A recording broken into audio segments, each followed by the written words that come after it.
Muchas gracias, señor presidente.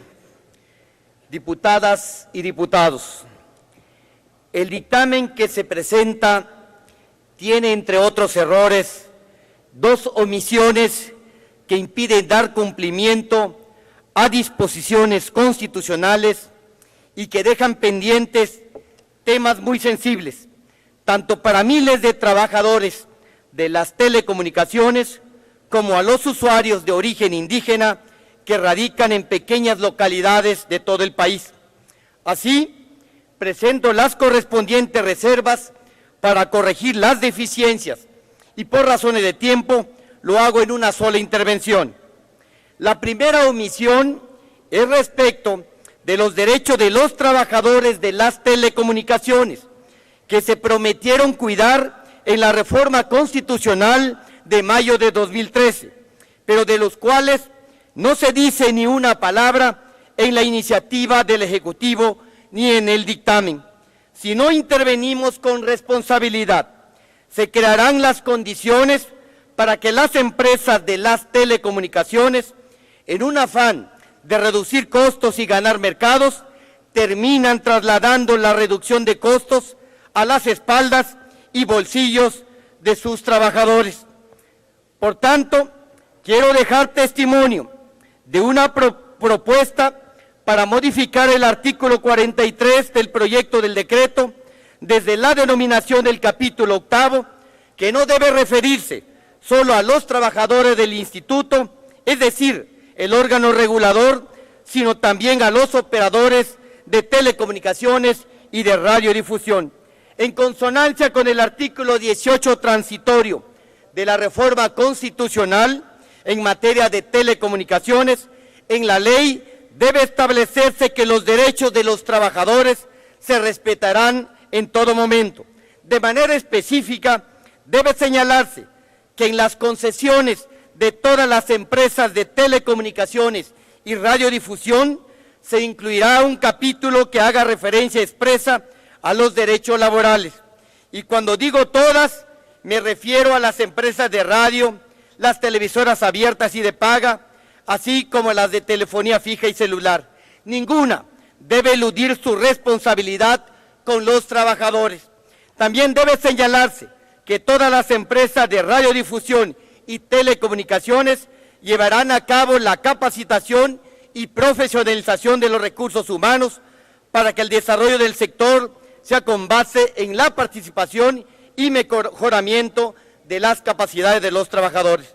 Lo anterior debe hacerse en apego a los convenios de la OIT y al citado artículo 18 transitorio de la reforma constitucional en materia de telecomunicaciones, que señala que los derechos laborales de los trabajadores que presten sus servicios en las empresas y organismos dedicados a las actividades que comprende el presente decreto se respetarán en todo momento de conformidad con la ley.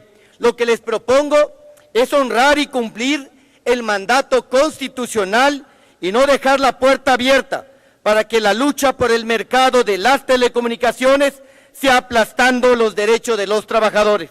La segunda omisión está vinculada al incumplimiento de dos disposiciones constitucionales. En este caso, las señaladas en el tercer párrafo del artículo 6º, así como lo dispuesto en la fracción sexta del apartado B del artículo 2º de la Carta Magna.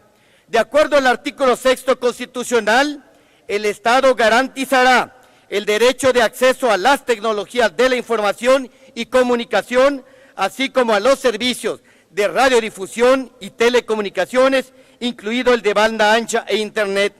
Eso quiere decir que el sentido del mandato constitucional es que todas las personas deben tener acceso a ese conjunto de servicios, pero resulta que el dictamen tiene el efecto negativo de desalentar la inversión de la compañía existente Telmex, sin obligar a las nuevas compañías a invertir en el desarrollo de la infraestructura.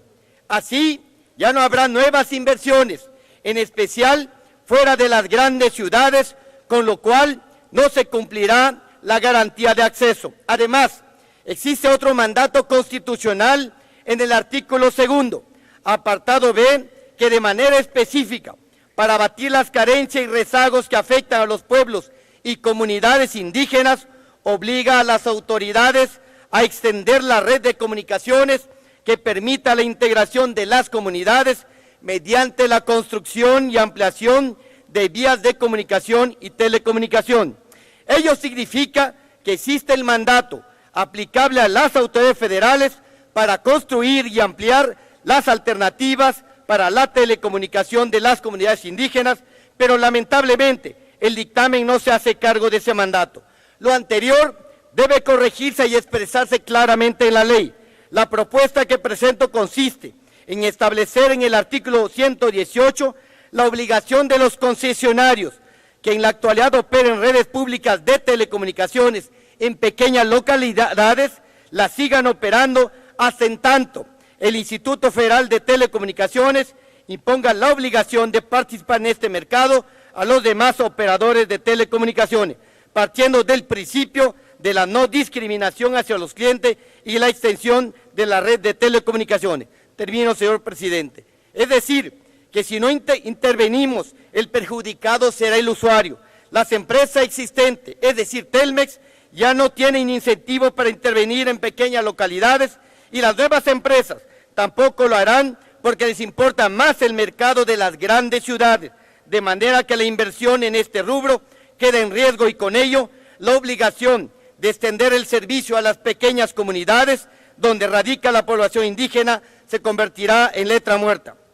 No caigamos como Cámara Revisora en el absurdo de identificar áreas débiles en el dictamen y que aún señalándose vacíos respecto de los mandatos constitucionales, simplemente los ignoremos.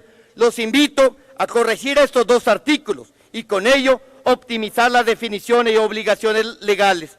Los planteamientos son sencillos y protegen el interés general. Solo falta la voluntad política de ustedes para tener por lo menos en estos aspectos una mejor ley. Le solicito, señor presidente, plasme de manera íntegra en el diario de los debates mis propuestas de reserva. Por su atención, muchas gracias.